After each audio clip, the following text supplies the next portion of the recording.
Good evening, everyone. Thank you very much for coming. My name is Pat Giersch, and I am the chair of the history department. This, of course, is a Russian area of studies talk and event. Unfortunately, I'm standing in for my colleague, Professor Nina Tumarkin, who is a little bit under the weather and could not be with us today. But as a result, it's my privilege to be able to introduce our speaker. And Professor Tumarkin, fortunately, has presented me with how she would like that to be done. Our speaker is Professor William G. Rosenberg. He's a professor emeritus of history at the University of Michigan, and he's vice chair of the Board of Trustees at European University at St. Petersburg. He's also a center associate at Harvard's Davis Center for Russian and Eurasian Studies. He and Professor Tumarkin's relationship goes way back to days as doctoral students together. And he's published widely on the Russian Revolution, including the following books: Strikes and Revolution in Russia, 1917, from Princeton University Press; Transforming Russia and China, Revolutionary Struggle in the 20th Century, from Oxford. He's written many journal articles, and his most recent book is a co-authored one called Processing the Past, Contesting Authority in History and the Archives, from Oxford University in 2011. This was the winner of the Society of American Archivists W.G. Leland Award. It's my distinct pleasure to welcome Professor Rosenberg.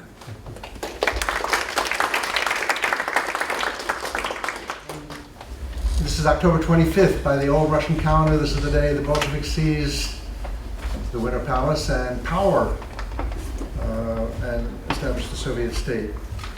And the question I want to ask tonight is, what did the Bolsheviks actually seize when they seized power? And I need to begin by giving you here's Lenin addressing. We'll come back to Lenin at the end of the lecture. Here's Lenin just after the Bolsheviks seized power. I have to start with a very quick, short course about the Russian Revolution, as told by my rukovodитель, my thesis advisor at Harvard, Richard Pipes, and by Boris Mironov, a very close social friend of mine, a social historian in St. Petersburg. And in both of these interpretations of the Russian Revolution, they focus entirely on politics, the quest for power, Lenin's struggle for power, see the revolutionary period in terms of its political history. And since I'm not going to talk very much about political history, let me give you a short course on Russian political history. In 1917, mimicking Stalin's famous short course, which was published in 1937 on the history of Soviet Russia. So in February, the Tsar is overthrown, abdicates. In March, the Tsar abdicated in favor of his brother, who looked out on the revolutionary scene and decided being a Tsar wasn't really how he wanted to spend his time, and abdicates. No successor. The provisional government comes to power. I'll talk more about it later.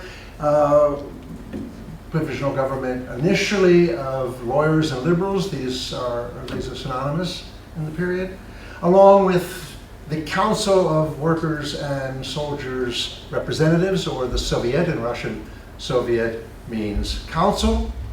So you have the provisional government in power, and the Soviets are formed, and Lenin, who hasn't been in Russia since shortly after the 1905 revolution, in exile the whole time, arrives in April and declares his April theses that the Bolsheviks should create a Soviet power and move towards seizing power, shocking the members of his own party as well as most other people in Russia. Seemed to be naive, radical, shouldn't pay him too much attention. In the end of April, we'll come back to the power of demonstrations. The coalition government is formed when leading members of the workers and soldiers, and now workers, peasants, and soldiers Soviet, join with the liberals and form the first of three coalition governments which rule Russia until the Bolsheviks come to power in October.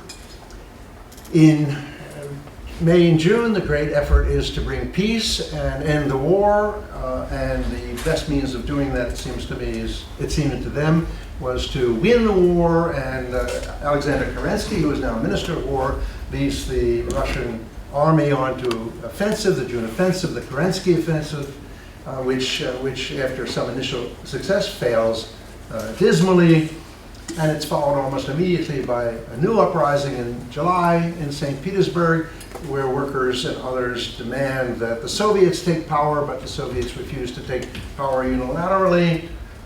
Shortly afterwards, the Whites, General Kornilov, marches against the Soviet government and the socialist government, the Soviet leadership and the socialist government, but can't get very far. That mutiny also collapsed, leaving the country politically in extraordinary disarray, and Lenin decides, from exile still, having left after the July days and fled to Finland, hiding in Finland, that the Bolsheviks, it's time for the Bolsheviks to take power. Whether they seize power or pick it up in the gutter where it was left lying is an argument that historians have till this day. Kerensky, Alexander Kerensky, who was the head of the coalition government, Minister of War, thinks that liberty has been crucified. It's a nice illusion.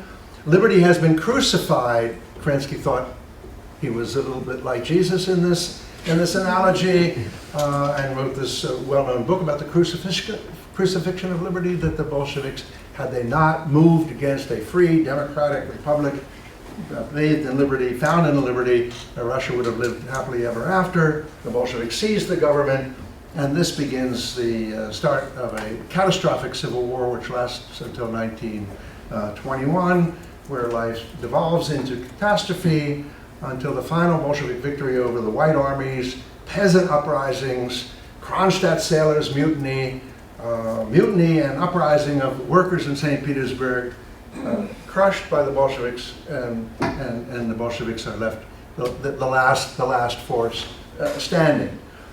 So that's a quick, short history about the quick, short political history of 1917. Now, what I want to do in my talk is destabilize this political story.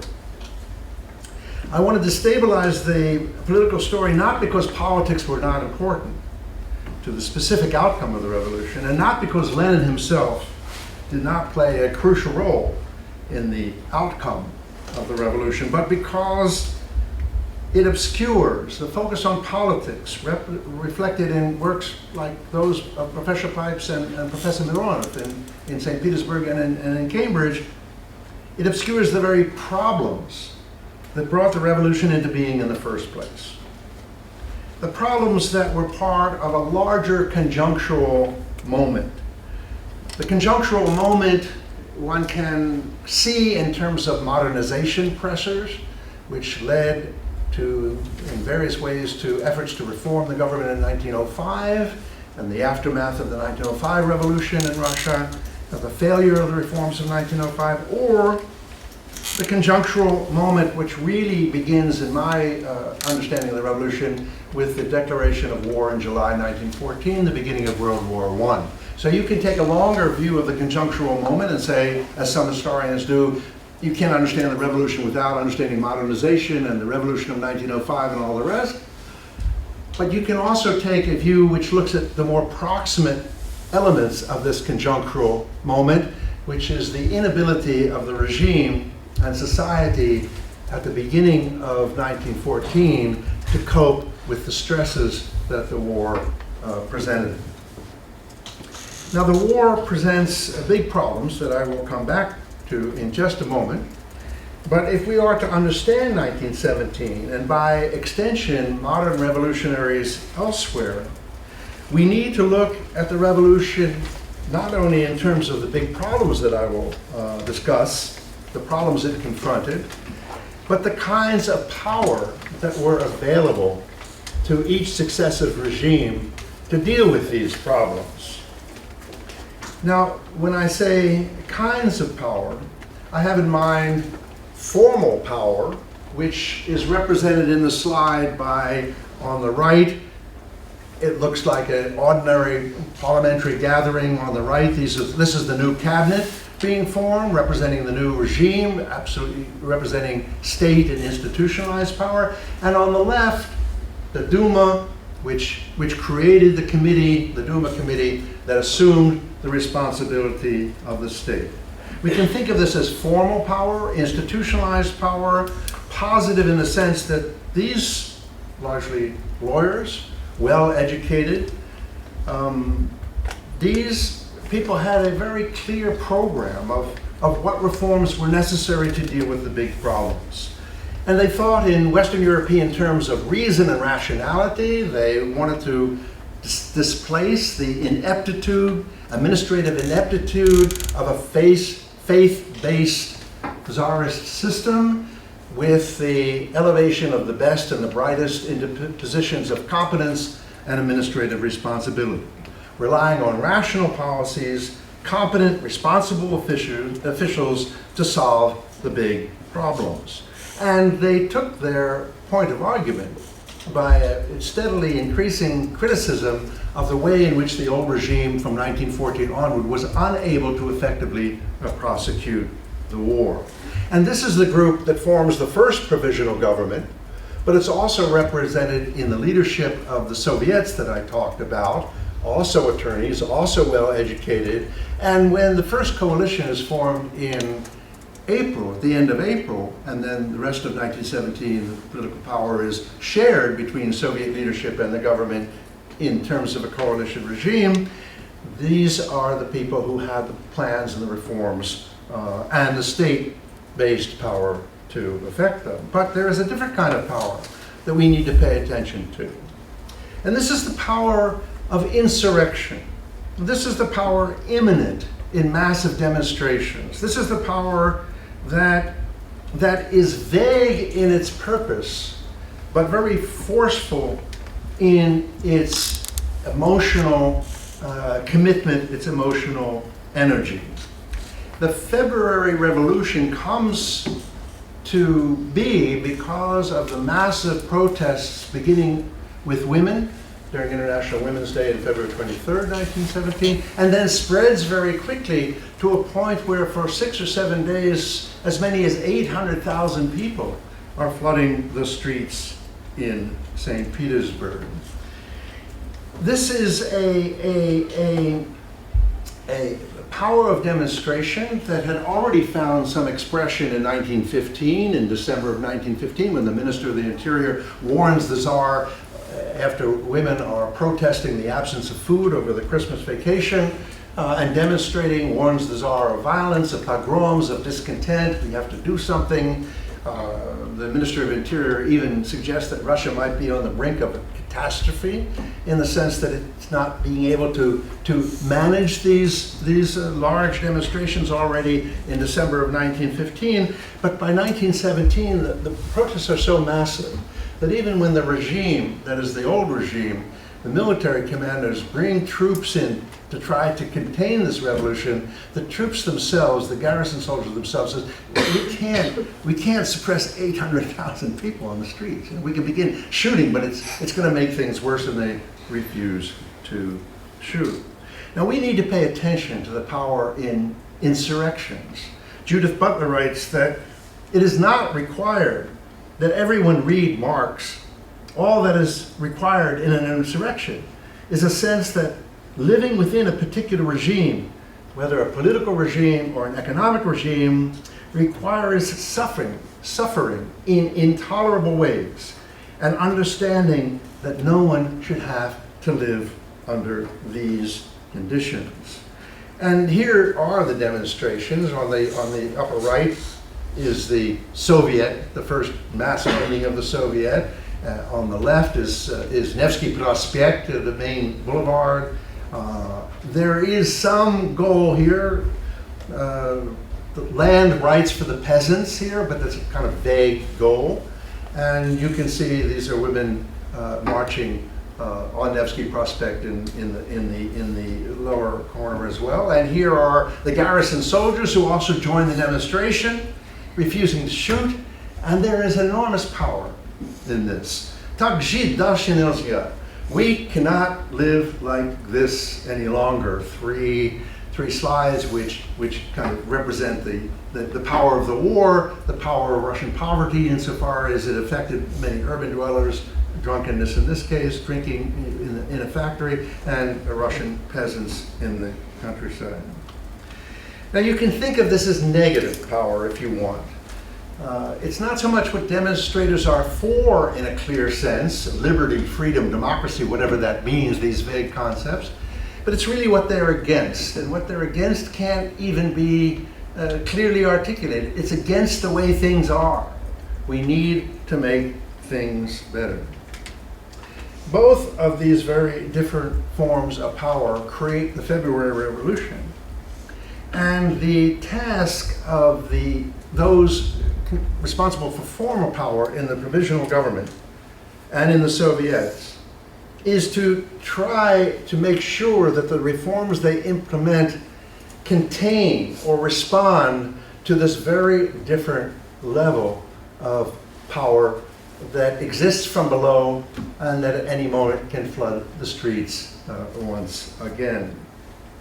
And the question we have to ask is, could either of these sets of power, either of these locations of power, have solved the problems that revolutionary Russia faced in February 1917 and which brought the provisional government to power? Now, what were these problems? I will reduce a set of complex problems to three categories. The first one, which I'll discuss in a moment, is the category of loss. The second one is the category of scarcity. And the third one is the category of how one mediates social conflict. Now, what is important about each of these categories is they are not only about objective circumstances. Scarcity, the absence of material goods. Loss, the deaths in the war, the privations of citizens themselves that are manifest privations. The mediation of social conflict, the institutions like strikes and trade unions and manufacturers associations and mediation courts and a judicial system that can, in fact, contending parties can reach a solution. But each of these also engages very powerful emotions, very powerful subjectivities. Loss in all of its multiple material and emotional dimensions. Under the old regime, the legitimacy of the regime was based essentially in faith, in the religious sanctification and legitimization of the Tsarist regime. Legitimacy in the sense that Russians were mobilized to defend Tsar and country in 1914. Not on whether the Tsar was a competent Tsar or headed a competent government, but simply this was what Russia required, and one had to believe in the sanctity of the Tsar and country. Now, the war quickly proved to be, as I hope you know, extraordinarily violent, hugely violent, in which the loss and the destruction of the war was part of an institutionalized process of technology and imperial expansion that was unprecedented and unknown, completely beyond the capacity of people, particularly peasants mobilized into the army, to understand. It was particularly difficult on the Eastern Front, which is sometimes called the Forgotten War, the Forgotten Front, rather than the Western Front, partly because the Eastern Front was not a stationary line. All this black area shows the movement back and forth. And only in certain areas was it trench warfare, so that the mobility across different territories into Austria, down here, into Austria and back, affected not only soldiers because they did not have a well-established defensive position, but also huge numbers, tens of thousands of civilians, Jews in particular, but Ukrainians and others, Austrians as well. And I will come back to this, but this shows the map more broadly, and I have this little arrow here because here is Gallipoli, and here's Constantinople, and I'm going to come back to in a moment, to the importance of Gallipoli and Constantinople to the Russians' ability to prosecute the war. Here are pictures of refugees. I could show you hundreds of pictures of refugees. You can imagine what they're like. You can just replicate some of the problems of contemporary immigration, and the effect of this on ordinary civilians is, as well as soldiers, traumatic. Here is the consequences of bombardment: the entire forest destroyed, the holes filled with water, and acres and acres of unprecedented casualties. The figures are staggering. More than 5 million wounded, 2.5 million dead, almost 5 million prisoners of war. And the local population suffers almost as much. Russia has as many civilian casualties in the First World War as it does in the Second World War, as it does military casualties. And here the effects are traumatic, and that's the only way of understanding it. From mechanized technological warfare, there is shell shock, where people are literally reduced to the incapacity, the inability to speak. Women bear a great burden of this trauma in terms of losing male loved ones, although a number of women, up to 6,000, also fight. The village families and village home sites also suffer this loss of manpower, literally manpower, in their ability to produce and protect their families. The desertion rates of the Russian army are staggeringly high, but one of the interesting things about the desertion is that most of the peasant soldiers go back to their village to make sure that their wives and families are okay, and they're not okay, and then they come back to their units and they go back again. They rely on their families to send them provisions because the scarcities are affecting them as well. Russians fight with God, one peasant soldier writes home. The Germans fight with long-range artillery. Now, the second problem is the problem of scarcity. And not only scarcity itself, but the perception of scarcity. And by the perception of scarcity, I have in mind the feeling and the worry that goods are not going to be there tomorrow, even if they're there today. They're not going to be there tomorrow. And the anxiety that this produces in families and women in particular, primarily responsible still for supporting their families. The scarcities are first manifest in the army. General Brusilov, who commands the Austrian front, the southwestern front in 1914 and 1915, says that his soldiers only had summer clothing. It was worn out, there were no boots, my men up to their knees in snow, enduring the most severe frost.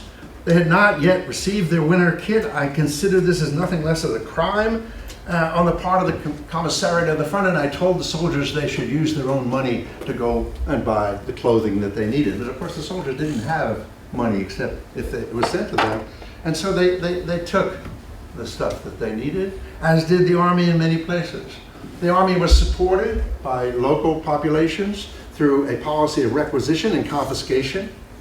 Confiscation became a violent process of seizing goods. The scarcer the goods became, the more violent the confrontation of resistance and seizing them, all through the front. Now, one of the great problems was that it was very difficult to supply the army. It was difficult, scarcity was created by the difficulties in transportation, but the Gallipoli, you may have seen the movie Gallipoli, you might know about the Russian interest in Constantinople. If you go back to that map, Gallipoli the Gallipoli front was established so that Russians could get supplies quickly through the Black Sea immediately to the southwestern front, and of course it was a catastrophe. And the Turks controlled the Dardanelles Straits, so the Russian Navy wanted to take control over the Dardanelles Straits so that they could control and facilitate the supply of goods. Instead, the goods had to come from Siberia if they were coming from abroad, which Russia was increasingly reliant on because the trade with Germany and Europe was cut off. So this increased the problem of scarcity. It increased the requirement to requisition and confiscate goods. And it also, the cost of the war more generally resulted in the printing of money, the issuing of new money emissions, which then debased money, which increased the cost of goods, which created new scarcity, which created an incentive for speculation and hoarding. And in this mixes a huge jumble of emotional conflict and anger. Women waiting in long lines, as you see here, for bread at Christmas time in particular, but at other times of the year, angry and suffering. And why does it have to be this way? And who is responsible? I won't read the letters of many women about the situation. The Duma received, the parliament received a number of petitions. We are dying of hunger. You know, we cannot possibly live any longer. This probably wasn't true, that they were dying of hunger, but the language of extreme need has its own effect. So maybe it was true, maybe it wasn't true, but it also increases anxieties on the part of those responsible in the center. Women bear a huge burden here. And it's not surprising that women demonstrators are the principal core of those who come out on the streets in February and demand the end of the provisional regime. Now, mediating social grievances and managing social conflict. Now, I mean by this, a court system that is functioning, how strikes can be responded to, negotiation, trade unions, all of which were constrained in Russia. But I also mean, if you can see it, the visual representations of social difference. You can do this in a variety of ways, but I just show these are well-educated, well-heeled Russians waiting for a tramway where most soldiers were not allowed to ride, and workers ride on the inside for very good reasons. They were dirty, they weren't washed, they stank, so they rode on the running boards. And one can have a dozen pictures of the type of labor that a society which is in the process of modernization still had not reached levels of social equity. So the question of the mediation of social grievance was symbolically represented in dress, symbolically represented in occupational differences. In the countryside, the inequality had to do with who possessed the land. It wasn't so much a question of ownership of the land, it was a question of possession of the land. The church and landowners held vast amounts of land that they didn't allow the peasants to farm because there was no need for the produce. And the peasants wanted that land and meet the problems of scarcity by getting the possibility of possessing it and using it. In the war, this becomes an increasing problem. Desire for land in the countryside. In urban areas, the problem of conflict was very serious. The front was also a place of punishment for workers who, in factories that were militarized to make sure that workers could not violate work norms. If they violated them, they were sent to the front as punishment, which of course devalues the role of soldiers fighting for God and country if you're sent to the front as a punishment. So underlying the inability of the regime to mediate social grievances is an emotional state of anger, of resentment, of humiliation, especially for women. One of the most powerful feelings, and this is the right way of describing it, of women workers, especially in the textile industries, but also in the heavier industries like metals, where women took men's positions during the war and came into the workforce, was I wouldn't say universal, but extensive abuse of foremen in searches as women left the factory, the kind of sexual humiliation and abuse that is very common in our consciousness right now, affecting women with no recourse whatsoever, a very powerful drive of resentment and anger on the part, especially of women workers whose foremen routinely abused them and for whom there was no recourse. Now, as the war progressed, both socialist leaders and liberals and conservatives felt that the regime had to have competent people, informed people. They needed reforms. They needed more representative government. They needed institutions of mediation. They needed competent ministers in the various ministries responsible for food, distribution, and supply. And already by 1915, these leaders had chosen a shadow cabinet that they hoped the Tsar would appoint as a responsible government in place of the cabinet that he had. The Tsar refused. Here's just another contrast of a little bit artificial of a aristocratic picnic and a typical, I'm afraid, the one on the bottom right, workers' apartment in St. Petersburg, man and his wife.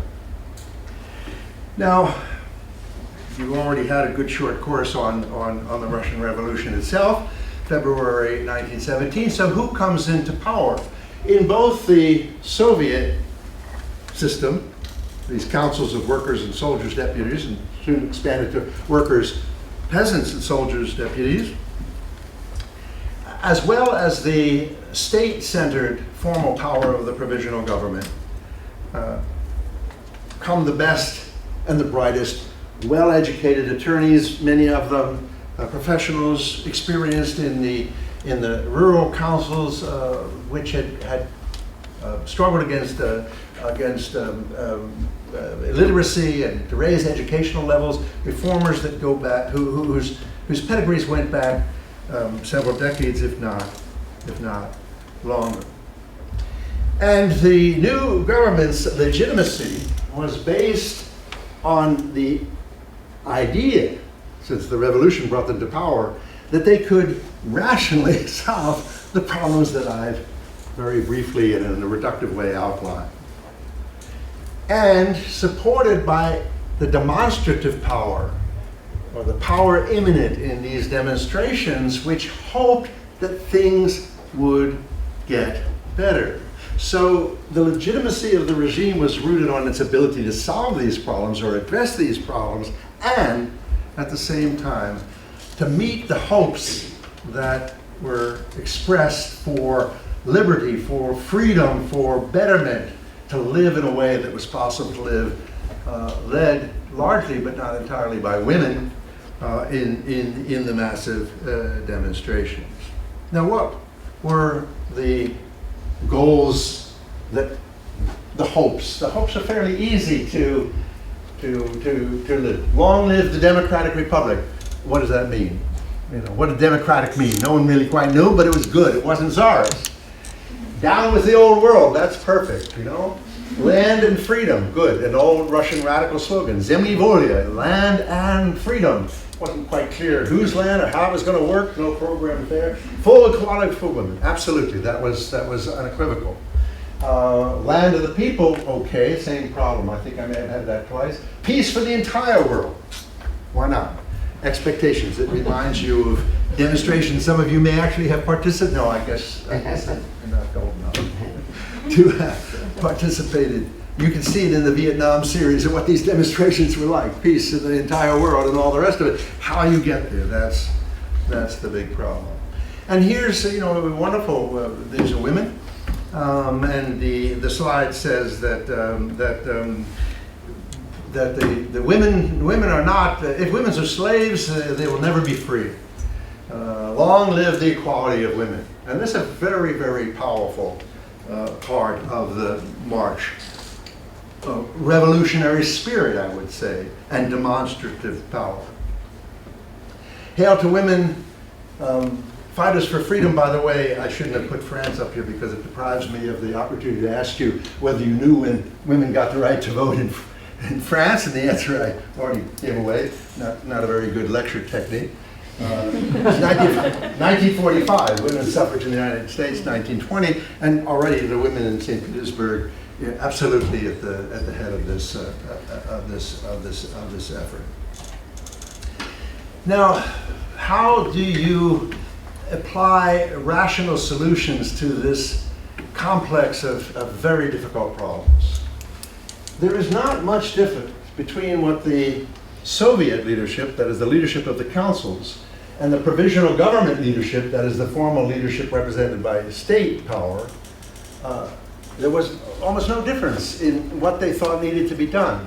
And after April, when the coalition is formed, there's no difference, virtually no difference. How do you do it? The idea is you devolve power and responsibility downward to local areas where people have a familiarity with what the problems are, and you empower them to solve these problems. So the provisional government and the Soviet both very quickly established committees of peasants and landlords in the countryside to resolve the land question, or to work on the land question until it's ultimately decided by the Constituent Assembly how the ownership is going to be transferred, but solve the problem of production of food. So work this out, you guys. You know, we're going to empower your committee to work it out at a local level. Trade unions are suddenly immediately legitimized, and mediation councils are established. And the trade unions and mediation councils are supported by the manufacturers themselves. The Petrograd Society of Factory and Mill owners, as well as in Moscow, support this because they think the conflicts can be resolved and production can increase, the war can be supported, scarcities can be resolved.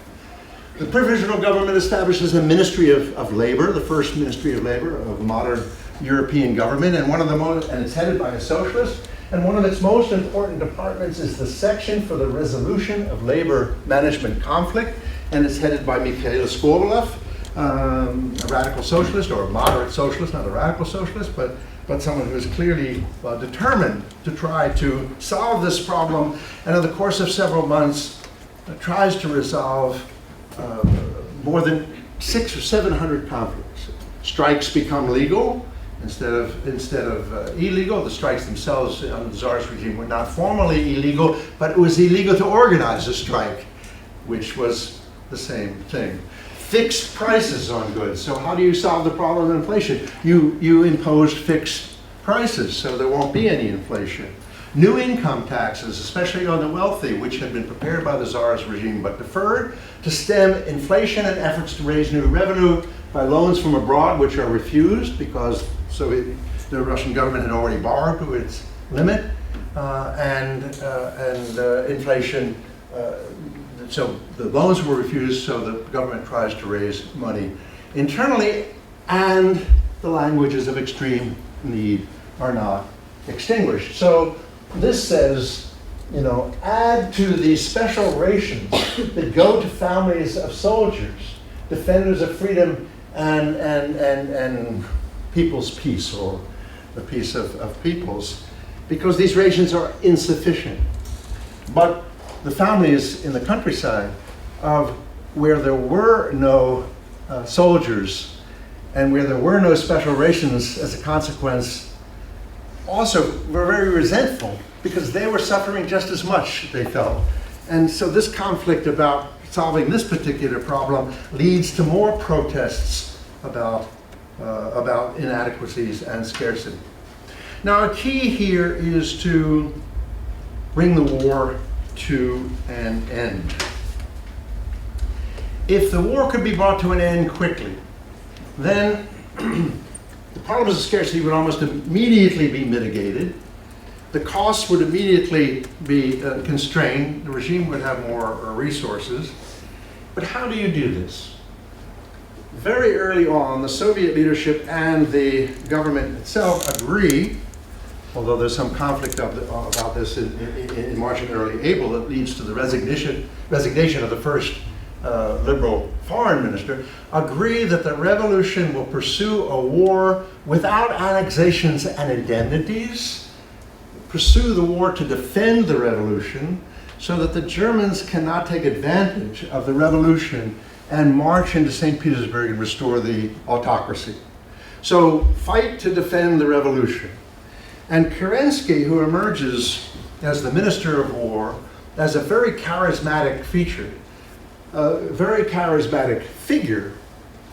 moves to the front to try to mobilize the soldiers' committees, which many liberals argued were destroying the discipline of the army mobilize them in support of the offensive, because soldiers recognize that the war isn't going to be over if they stop fighting. The Germans will continue to fight.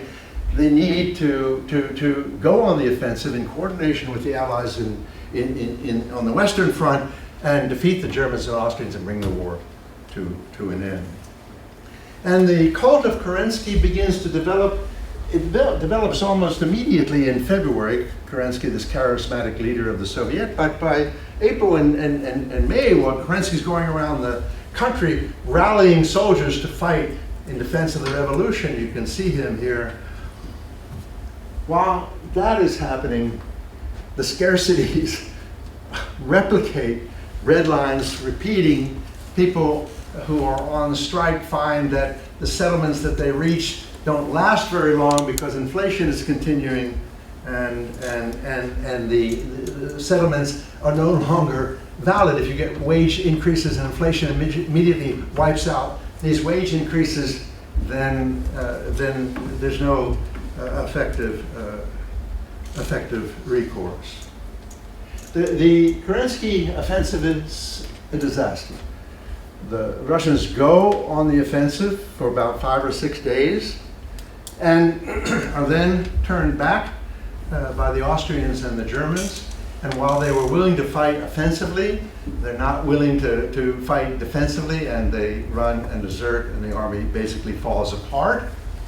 And now the second major demonstration of the revolutionary period occurs when workers all over St. Petersburg, maybe encouraged by Bolshevik inclined workers — Lenin has already returned, but it certainly wasn't something that was organized and led by the Bolsheviks — come together again saying, tak žít další nельзя, we can't continue this way.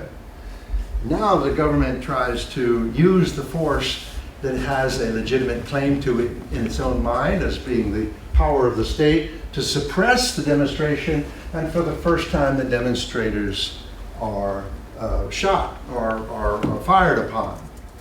And the result is an enormous number of casualties, and just as you might imagine, it, instead of quelling the demonstration, it accelerates the crisis. Now, what is clear in July already, but becomes increasingly clear in August and September after the July days, is that the formal mechanisms for resolving protests aren't working. Strikes cannot solve workers' difficulty. It's impossible to reach mediation, successful mediation between manufacturers who are lacking capital, who are lacking resources, and workers who need their factories to stay open in order to get their wages in order to survive. And as the revolution moves quickly through March and through July and into August before the Cornelia Revolution, you see this mobilization, or you witness this mobilization from below of dissidents, which is not especially well coherently articulated. It's what we're against, not what we're for, except what we're for is well-being, peace, all these terms like democracy, which are in the process changing some of their meaning. Democracy is a very important, linguistic anthropologists say, floating signifier. It starts out to mean political representation of democracy, and by the summer it means, as it's most commonly articulated, ordinary people, the demos, the people, in the literal sense of democracy. The democracy is workers and peasants. It's not the aristocracy, it's all of the people. And a democracy must be a society or a political system which meets the needs of the ordinary people. Now we can talk about Lenin. So Lenin comes back in April, and Lenin immediately works towards, Lenin determined that the Bolsheviks should take power, works at mobilizing this sentiment and this power that is located, as I call it, in demonstration, imminent in demonstration. Lenin's slogan is very simple: peace, land, and bread. It's not a programmatic slogan. It's just a slogan, we need peace, but how do you get it? Do you fight or you not fight? Do you let the Germans come in and you don't land? Well, what does that mean? You seize the land, you take the land. If you seize the land and there's resistance, you have civil war in the countryside and bread. But it's a very powerful, mobilizing slogan which accelerates this movement and mobilization from below. Lenin also provides an explanation for the situation that Russians find themselves in that others can't provide. And the situation is pretty easily analyzed in from Lenin's point of view. War is imperialism. War is imperialism. Imperialism is the last stage of capitalism. This is an imperialist war for conquest, the extension of empires. It's an imperialist war of capitalism, hopefully the last stage of capitalism. It's the bourgeoisie who own property. That's why things are scarce, who control capital. That's what capitalism means. They control the capital, not the state. The state can't invest and provide the resources that workers are demanding to support their wages. Incidentally, that's what happens in Skobelov's commission for resolving conflict between workers and plant owners. The plant owners say, we need capital from the state, we need resources, we need to be supplied with the goods that we need to keep our factories open. And the workers say, we need wages, they can't pay us. If they're not paying us, you need to pay us. So they're both looking to the state for relief. And in August, as strikes fail to resolve the grievances and more manufacturers, as you can imagine, if you think of this from the point of view of a plant owner, if they go on strike, close the plant down. I mean, I'm not going to deal with this stuff anymore. Close it down. We're not making any profit. We can't do this. We can't manage it, especially since attacks against sexually abusive foremen are characteristic of this period as well. A lot of violence here. Workers' committees begin to seize some factories to prevent them from being closed, even though they're interpreted by many as workers running amok. What are they doing? They're seizing the factories and they're driving out the administration. The last thing the workers wanted in St. Petersburg and other central areas was for their factories to close and their wages to stop.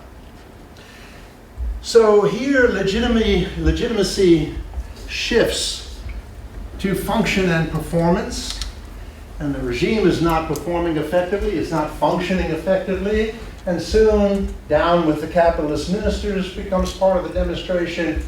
Power to the Soviets of workers and peasants deputies, Soviet power, all power to the Soviets becomes a slogan. Let us move forward. Now, as this process is mobilizing in individual factories, the factories, and in the countryside, both peasants and workers, now augmented by returning soldiers who desert and leave the army after the June offensive, are increasingly armed. And in the factories, the workers' committees, which were initially set up to mediate grievances, turn into guards to protect the factories and guards to preserve the raw materials that are in these factories, often from other workers' groups who come to get the supplies of oil or metal or raw materials and resources that they need from another factory. The violence involved in this process of both defending and being aggressive and defensive in this escalates. But what I also find interesting about this picture, I don't know if you can see it very well, is look at the way in which these most radical of workers are dressed. They've solved the problem of the representation of social inequity that I pointed out in the earlier slides between aristocrats and ordinary workers by adopting the dress of respectability. So here are workers who've taken off their shop clothes and put on their little hats and bowlers and ties to have their picture taken out front of the Red Guard of the Vulcan rubber plant and factory. So they're solving the problem of equality by the symbolic nature of equality, in this case by adopting this dress. So, another picture just simply says the same thing. Long live Soviet power. Can't quite read it. The path toward peace and to freedom and welfare of all people. So, what did the Bolsheviks seize when they seized power? Formally, the Red Guards take over under Bolshevik leadership in October. They take over the institutions of a dysfunctional state and radicalized Soviets, where the emotions overpower any notion of rational solutions. What the Bolsheviks gradually accumulate is not a well thought out plan or set of policies that is capable of dealing with loss or scarcity or the mediation of social grievance. They have no real plan. What the Bolsheviks are able to do is use the processes of confiscation to solve the problems of scarcity, or to try to solve the problems of scarcity, by confiscating peasant surpluses, confiscating from warehouses, storage places, any surplus supplies of grain, especially in the countryside. And this is sufficient. The hope that this is of land, peace, and bread is sufficient to mobilize, but it's not in any way adequate to solve the problems. The minister of the Cadet, one of the liberal ministers left in the old Third Coalition, laments what kind of a government is it, referring to Kerensky's last government, that cannot muster even 300 people to defend it? Because what good is a revolution? And why defend a revolution if it doesn't satisfy the expectations and hopes and needs that brought it into power? Now, Lenin understood that the Bolsheviks did not have policies and could not solve these problems themselves. And he didn't expect that they would. For Lenin, it was absolutely imperative that the revolution extend beyond Russia into Germany and into France and hopefully into Great Britain. He didn't have much hope for the United States, but certainly had a great deal of hope for Germany, so that German resources could then be used to supply the Bolsheviks and open up the possibilities of importing the goods and resources that they needed to survive. Socialism could not be built in one country.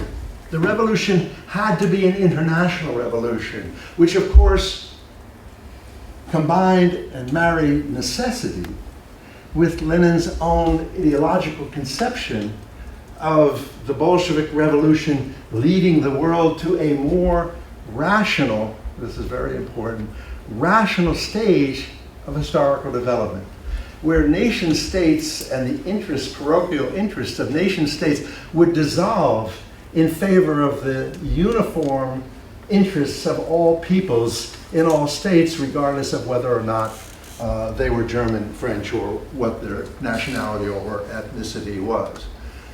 So what the Bolsheviks seized, it seems to me, when they seized power, was a dysfunctional state, a common confiscatory violence, which had now spread throughout the countryside and urban areas, which the Bolsheviks could then utilize to seize from peasants and others the goods that they needed.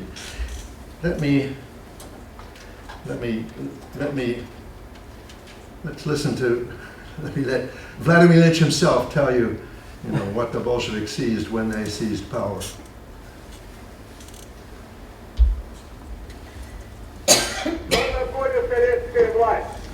В чем заключается сущность этой новой власти, которой не хотят или не могут понять еще в большинстве стран?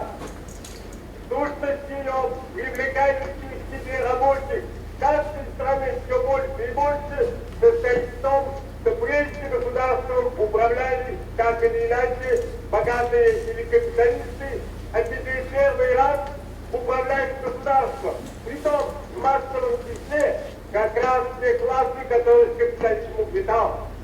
Даже самой демократической, даже самой свободной республике, пока остается господство капитала, пока земля остается в частной собственности, государство всегда управляет небольшое меньшинство. If you really want to hear the rest of it, I will play the rest of it.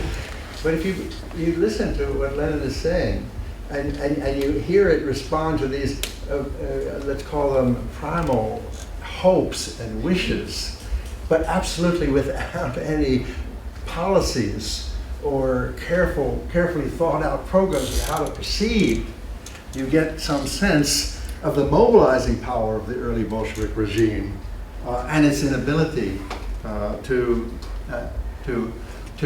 either find or implement policies that would solve the problems. And in the process, something very interesting happens. Of course, the Bolsheviks managed to defeat the whites in the Civil War. I shouldn't say of course, but it is really of course, because although people had to be mobilized to fight with the Bolsheviks in the Red Army, and people were dragooned into fighting for the whites and the restorationists in Siberia, no one was fighting to let the landlords restore the old system, let the Tsar come back, let the aristocracy come back. As soon as the soldiers in the South Russian army and the Siberian armies got a little bit away from defending their home area, they left the white and the Siberian armies in droves. And by the way, the whites were no less violent in their confiscatory policies in Ukraine and South Russia and Siberia than were the Bolsheviks, because they too had no way of supplying their army or supplying the cities in normal, that is, non-emergency situations. So confiscatory policies, which were now ingrained in so many tens of thousands, hundreds of thousands of people through this enormously violent conflict, and confiscation became the foundation of the Soviet state, the confiscatory Soviet state, in which ultimately Stalin solved, quote unquote, the problem of Russian modernization by confiscation and force. So legitimacy, as the Bolsheviks come to power, shifts from functionality and ability and competence back to faith.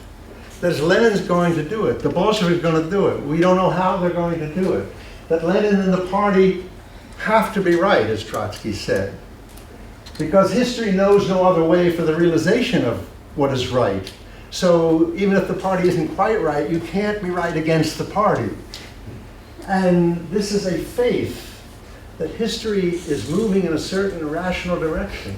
And the Bolsheviks are riding the right side of history despite all of the trauma and loss and the consequences of scarcity and the emotional fields that this created. Still, the future will be a bright one.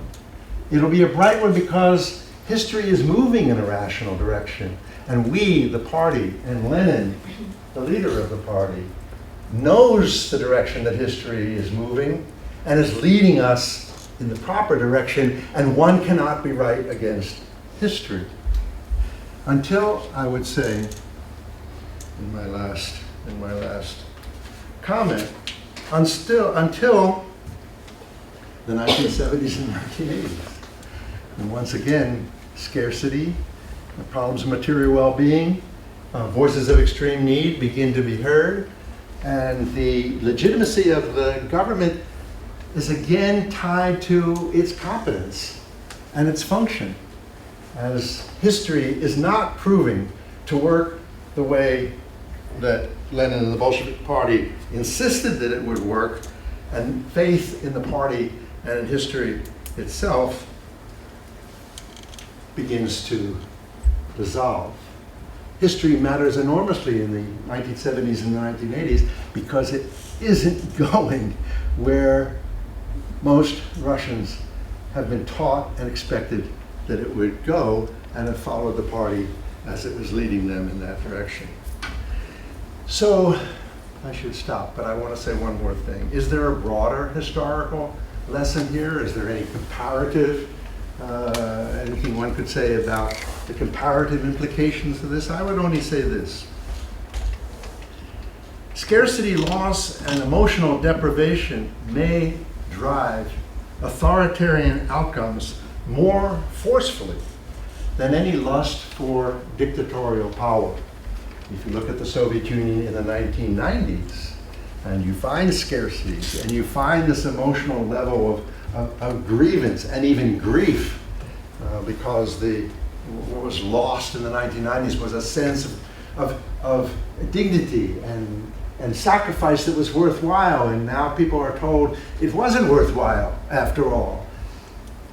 And this economic chaos, which in some ways replicates the Civil War period, when, as I remember in the 1990s on television, the sensational, every evening, one sensational raid on a warehouse because there must be food, there must be supplies someplace. So the television cameras went out, then they broke down the warehouse and there was nothing in the warehouse.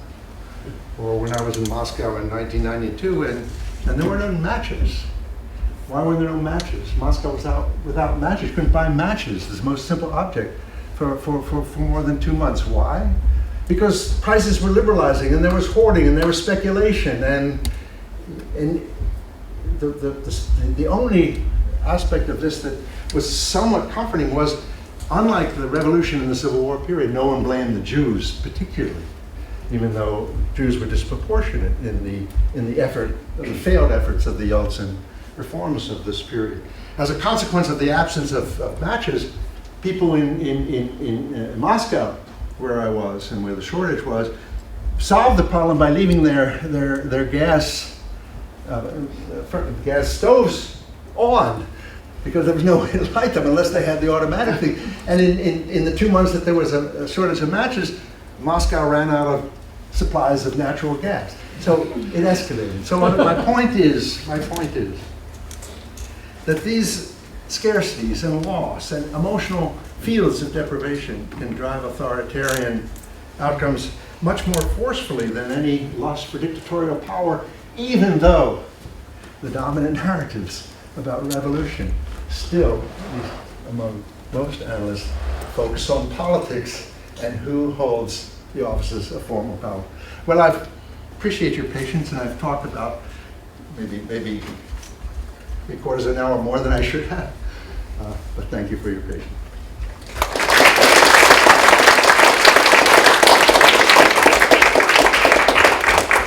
Will you be willing to take some questions? I don't want to keep you up, but I'll be happy to take some questions. Do you want to handle them yourself, or would you like to handle the questions? I'd probably do that. Anybody have any comments or questions? Thoughts?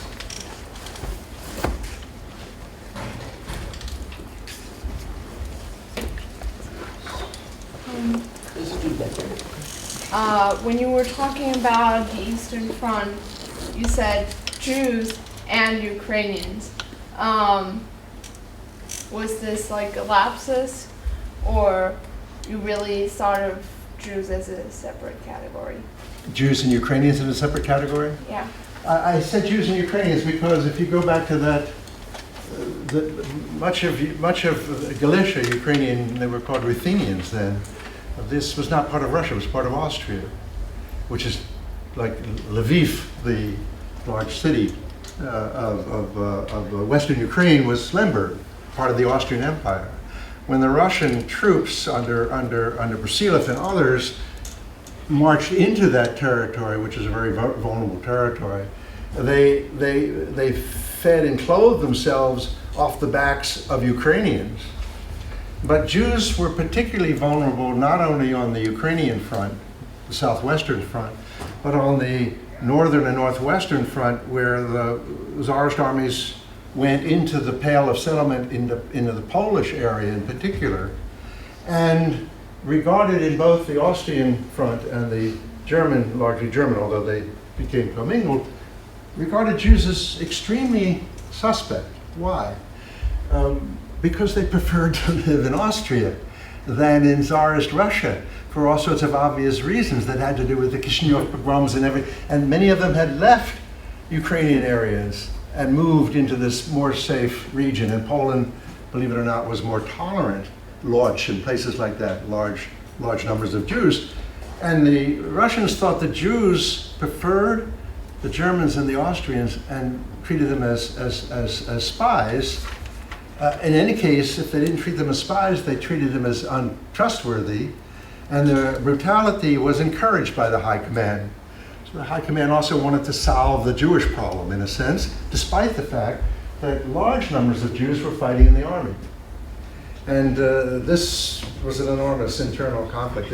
I did some research on war correspondence, and some of the most interesting letters are Jews in the Russian army who wrote home either in Yiddish or in Russian with Yiddish letters. And the censors had a great deal of time, a great deal of difficulty trying to understand what they were saying.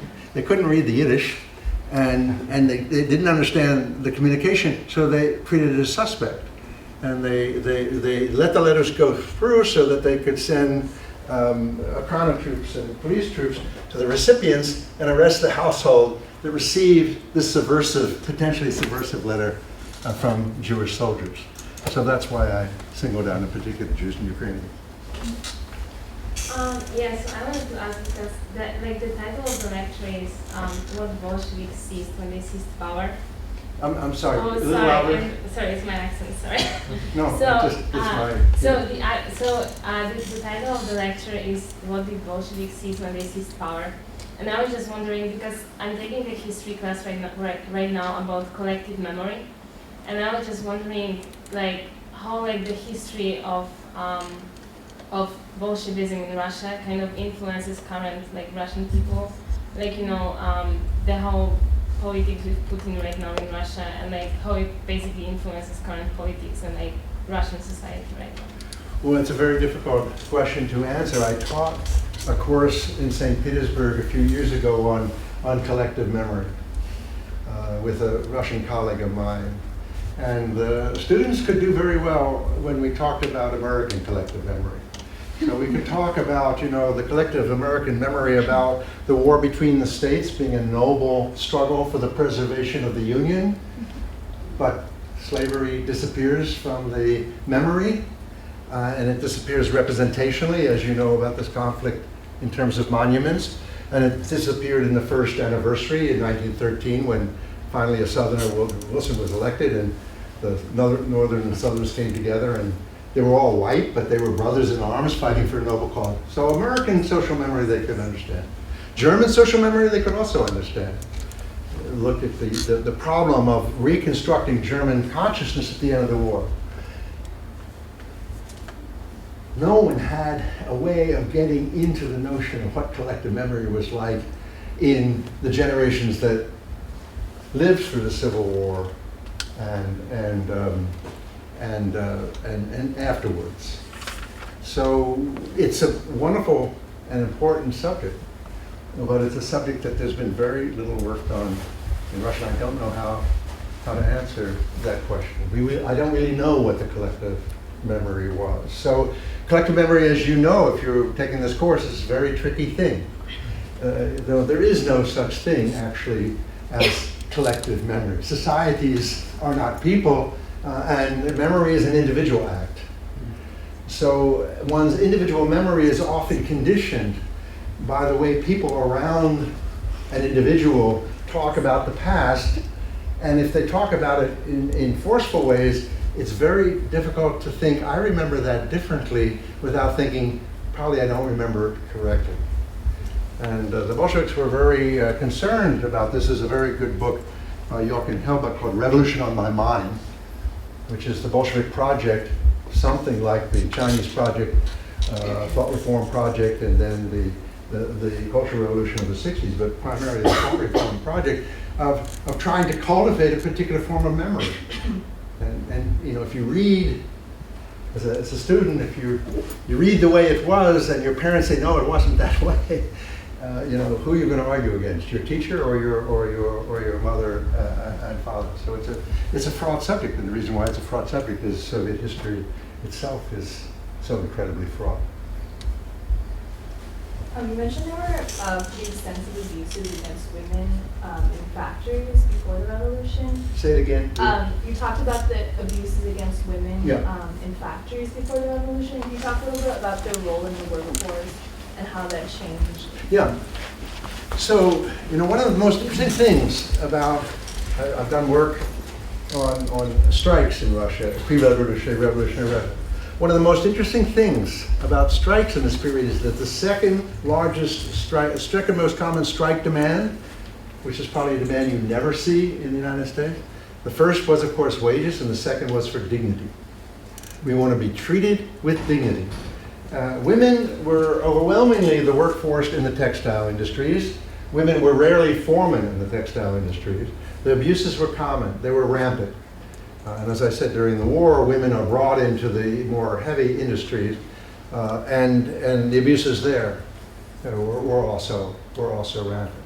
So the movement for Russian women's equality is a very powerful one, and even though we think of it largely, as the slide suggests, in terms of suffrage, it really wasn't only about rights, it was about dignity. Not using the second person singular, in Russian, like thou, in Russian ty, soldiers, women, workers referred to in a subordinated second person, losing what that case is, but intimate second person rather than general second person. T and vli and tu and vous in French. And some of the most interesting strikes that I've studied are the strikes of women laundry workers in St. Petersburg who refused to do the laundry, not only because they wanted wages, but they wanted to be treated with respect by these aristocrats who brought in their clothing. And for about 4 weeks, they closed down the laundries of St. Petersburg. I have a secret theory that the revolution turned badly because everyone was wearing dirty clothes and positions of power. And the second one is the strikes of restaurant workers, especially women, who struck against tipping. They struck against the restaurants that tried to introduce tipping instead of wages because they didn't have the resources to pay, and they refused. They went out on strike because they didn't want to be tipped because it was demeaning. So dignity is terribly important, and women play, as you saw from the slides, a leading role in pushing toward notions of equality and notions of dignity. Historians who've studied this question carefully think of this more, though, as the masculinization of women rather than the recognition of equality between the sexes. So the argument, a common argument of people who have studied this closely is that what the Bolsheviks were trying to do is make women equal to men, but not recognize equality that was centered on a reflection of difference. So this had to do with chores, this had to do with work and all the rest of it. And there are lots of reasons why it didn't work. Yeah, so you talked a lot about how when Lenin was giving these speeches, there was this very grandiose idea, and that these ideas that were really beautiful but didn't necessarily have any policy backing. Do you think that he would have had more success or been able to mobilize people in the way that he did had he actually had the more concrete ideas that he was presenting to people? No, I don't think so, because frankly, my view is there were no ideas that were, there was no good way out of this. There were no ways to solve the problems of scarcity while the war was going on. There's no way to stem inflation. And even the question of the war. So bring Russia out of the war. But the dilemma here was, okay, let's stop fighting, and the Germans will march on St. Petersburg, as they started to do in August of 1917, and restore the Tsar. So you have to defend the revolution, but you can't defend the revolution. So in each case, there's this exquisite dilemma. So I don't think there were policies, and the policies of war communism, which Lenin introduced, were essentially the policies of confiscation. And confiscation, of course, not only accelerated violence and accelerated conflict, and caused a huge amount of deprivation from the people whose stuff was being confiscated, whether it was their apartments or their grain or their stores or whatever it was. Huge deprivation and loss and a huge emigration. But there was not yet a way to solve that problem and of scarcity. A market system, introducing the market would not have done any more than the market did in 1915 and 1916. The market wasn't working effectively. And the more you try to control prices, the more you encourage hoarding and speculation. And there was a huge black market. And there were huge numbers of speculators. And then it was very brutal against these bag men who went to the countryside, bought stuff, and so forth. No, this is catastrophe. Society had really devolved into catastrophe by 1919 and 1920. And then the Bolsheviks threw up their hands after the mutiny of the Kronstadt sailors, and they said, okay, we're not going to do this anymore. They retreated. The worst famine in modern Russian and European history then ensued in late 1921 and early part of 1922. Millions of people died in the famine. In Ukraine? In 1921. Millions of people died. The Bolsheviks reestablished some levels of trade, very complicated system of the 1920s, and gradually thought they might recover. But by 1927, rationing was already reintroduced on the 10th anniversary of the Russian Revolution. And the Bolshevik leadership, including Stalin and others, recognized that, that they were not functioning in the ways in which they all were very familiar with the power imminent in demonstrations. And there were demonstrations in 1927, which Stalin blamed largely on people supporting Trotsky, who thought his plans might be better. So this problem was resolved, if you want to call it a resolution, and it was a resolution of sort, in this forced draft collectivization and industrialization, which caused even more horrendous loss and grievance, and was only rationalized when the Russians proved capable of defeating the Germans in the Second World War at a cost of about 30 million people, probably more, but estimated 15 million soldiers and about 15 or 20 million civilians. I think I'm keeping you up too late. Maybe one more question and then we'll quit. Yeah, so my question is very similar. So in your opinion, what do you think are reasonable and rational ways to implement socialist policies in the USSR today, Well, if possible? goodness, I don't have more expertise on that than you. We're not in a crisis in terms of scarcity. We're in a crisis of a different sort. Obviously, there's a crisis of inequality, which is easily solved. I mean, I think probably everyone in this room knows how you can solve the problem of you raise taxes. There are plenty of people from whom you can raise taxes in society. You generate the resources. You apply the resources to deal with the various deprivations, poverty, and all the rest of it. The resources are here. This society is not devoid of resources. It doesn't have to be in a way that is inflationary. It's just a question, in my view, of political will, and the programs are there. It's no secret. So I'm talking about conditions like the one in Syria before the outbreak of the civil war in Syria, where the drying up of farmland in the areas. When you see these pictures of ISIS and so forth, these are deserts, which used not to be deserts. Because the climate change and the overpopulation drove people into the cities, and scarcity became a key issue in the Syrian case, driven, of course, by other things. This is not the Iraq War and all the rest of it, but this was a particular aspect of the Syrian revolution, that the mobilization against Assad was not primarily because of political reasons. It was primarily because of the, in my view anyway, it was because of the social dislocation and the problems, socioeconomic problems that produced, and the regime's, I think, inability or unwillingness to solve it, which it could have done. Well, thank you for your patience.